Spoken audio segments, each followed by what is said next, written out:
Hey everyone, I want to talk about my journey with Sensorimotor OCD. We obviously got the famous Daisy right here. She says hi right here. And Milo's over here in the corner. These are my two dogs that don't allow us to sleep. So my wife and I are constantly sleep deprived. Erica's sitting on the stairs laughing right now because we know it's the truth. So I want to talk about Sensorimotor OCD in this video. I think it's good to cover this topic.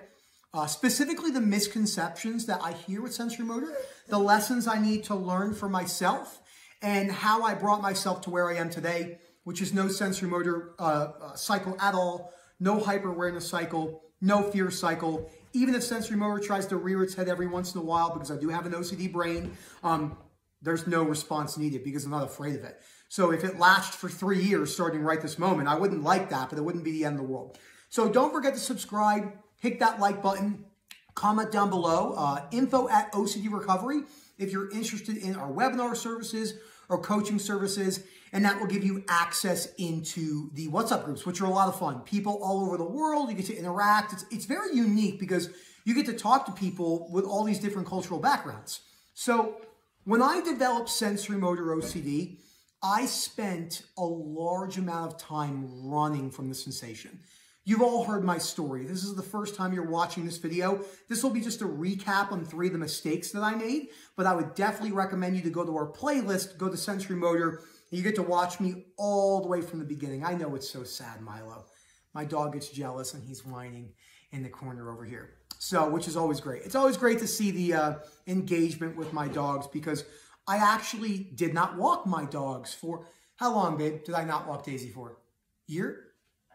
At least a year, which is mind-blowing to me because I wouldn't even, like, something as simple as walking my dog, as simple as throwing the leash on and going for a 15-minute walk around my neighborhood, quarter mile.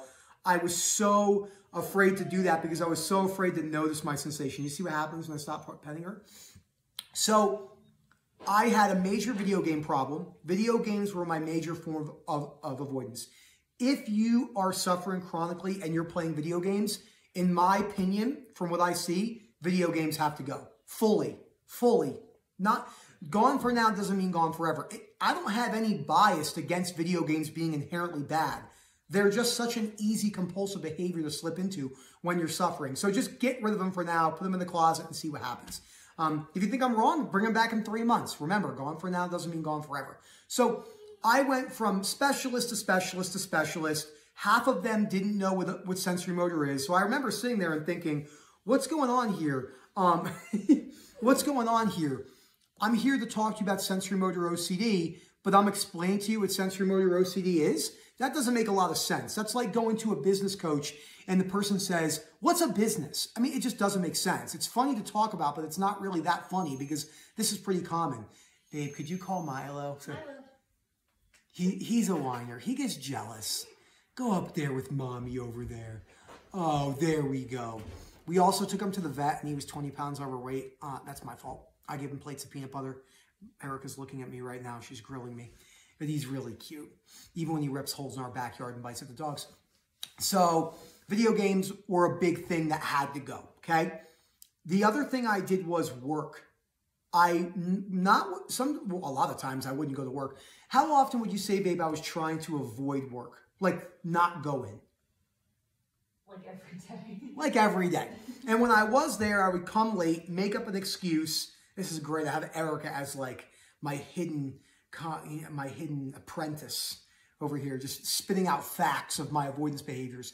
And then I would leave work early, and I spent all day waking up. From the moment my eyes opened, saliva swallowing, blinking, thumb awareness, body awareness, for years, spending every second of my day to try to escape these sensations. It's just the common thing that we do.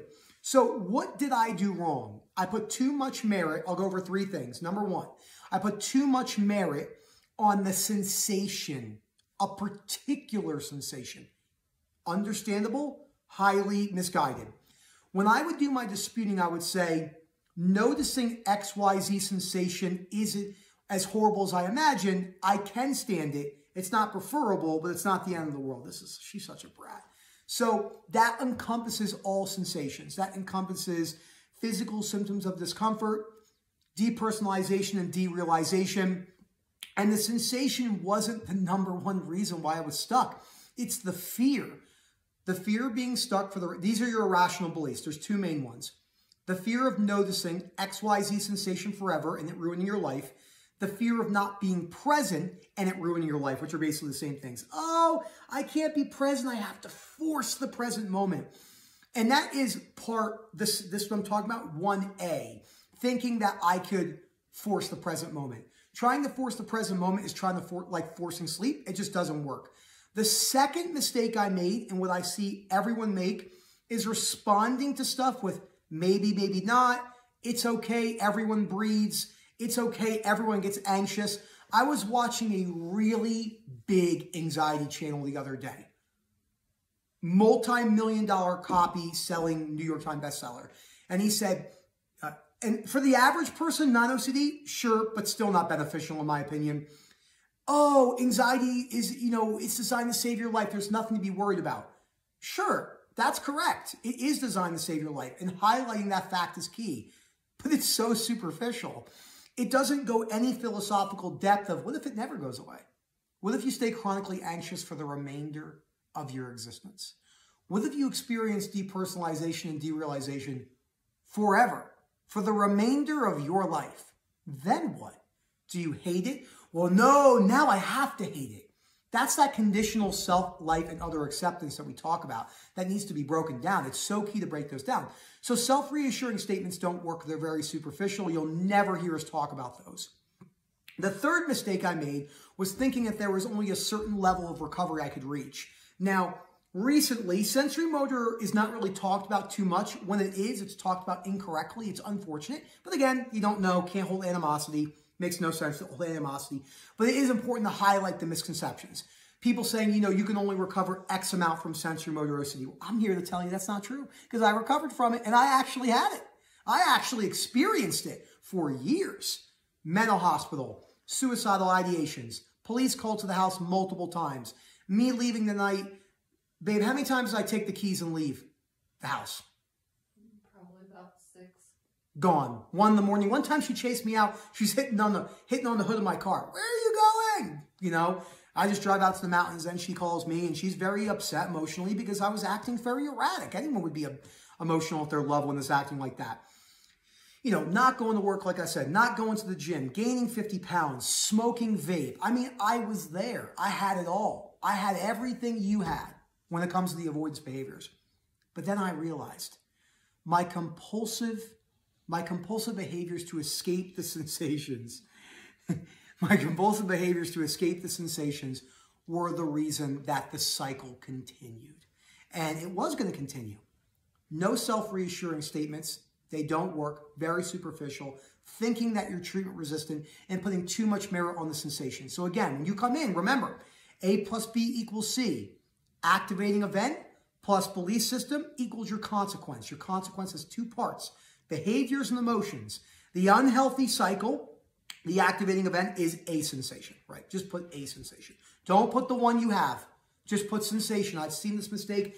They go, no, I have saliva OCD now. Now I have breathing OCD. No, you don't. You just have sensorimotor OCD. It's just the fear of a sensation. The belief is what we covered earlier in the video. If I notice the sensation for the rest of my life is ruined. If I'm not present for the rest of my life is ruined.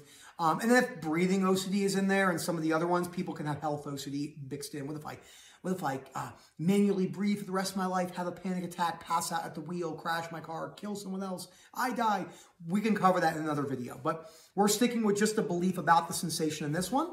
And then the consequence, A plus B equals C consequence, the behavioral part, is the compulsions, the avoidance, not being able to sit still, not being able to watch a movie. These are like those simple exposures I give people. These aren't sensation exposures. These are activity exposures where I want you to become not actively conscious, but just allow yourself to be aware of your sensation. You can't run from it. You're going to breathe, blink, salivate, swallow. Heart's going to beat. Your body's going to move. You're going to have thoughts that come and go, even in those forever. The difference is when you get to sensorimotor recovery, which I got to in 3 years, again, there's no chronic anxiety with the cycle, no hyper-awareness cycle. The fear isn't there. I realized that even if I was stuck in the cycle again, it's not desirable by any means. But I could probably do it again since I've done it, and it could probably teach me even more lessons this time around and maybe, you know, hone in my rational thinking even more. Think about everything I said, guys. Again, we have a bunch of webinars coming up, info@ocdrecovery.com. Please comment down below on some of the things you will want to know about sensorimotor OCD. Again, just to encompass all the sensations in this. And we're going to, real quick, I'll take this. We'll bring this over here. We'll say bye to Daisy. How do I get it? Ooh! She's right there. Oh, she's a cutie. She's a cutie. Look at the two of them over there. Let's go see Milo real quick. Let's go see him. Let's go see him. Let's give him some. Who's that? Who's that? Who's that? Are you happy now because you actually get some attention? And then she's like, why are you gone? And he's like, because I want to annoy you. And then this is what Erica's got to deal with. So thank you so much for watching. Say bye. Bye. Have a good one.